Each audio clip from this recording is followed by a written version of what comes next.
le projet BOST pour Molybdenum Sulfide Tribology s'inscrit dans un contexte global d'économie d'énergie. Il s'agit ici d'essayer de réduire au maximum les pertes par frottement dans les contacts lubrifiés en conditions très sévères de lubrification. Donc comment réduire les frottements dans de tels contacts? L'idée, c'est de venir y générer des espèces de nanopots de banane en fait.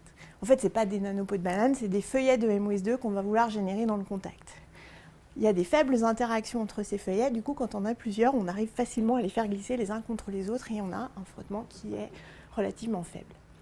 Donc comment générer maintenant ces feuillets dans le contact?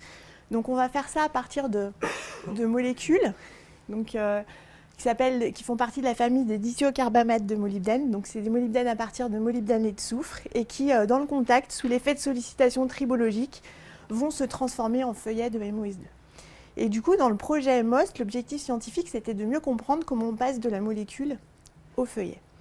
Donc dans un premier temps, on a eu une approche moléculaire. Le partenaire C2P2 a synthétisé différents types de molécules en jouant justement sur cette structure moléculaire. Et on a pu montrer par exemple que le soufre présent dans la périphérie de la molécule, dans le ligand, ce qui permet de solubiliser la molécule dans l'huile, il contribuait à la formation du MOS2, alors que dans la littérature, on laissait entendre que c'était que le soufre du cœur de la molécule qui permettait de former le feuillet.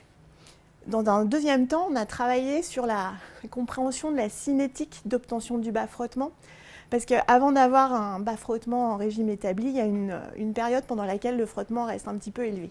Donc on est allé voir s'il y avait des feuillets de MOS2 dans cette zone où le frottement était élevé. Eh bien oui, il y en avait même plein.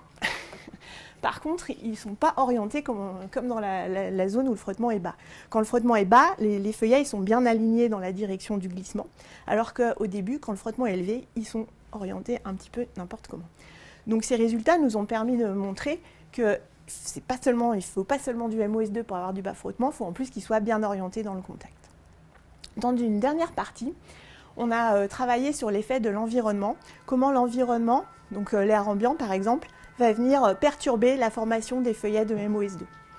Donc pour ce faire, on a déposé du MODTC sur une surface en acier, donc avec une technique de spin coating, donc c'est-à-dire qu'on a déposé que la molécule, il n'y avait pas d'huile dans ce cas-là. Et ensuite, on a fait des tests sous air et sous vide.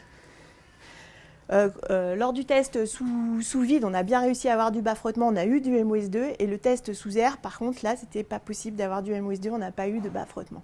Donc ces résultats ont montré que l'environnement, donc ici c'était l'air, donc l'oxygène, l'eau, venait vraiment perturber la formation des feuillets.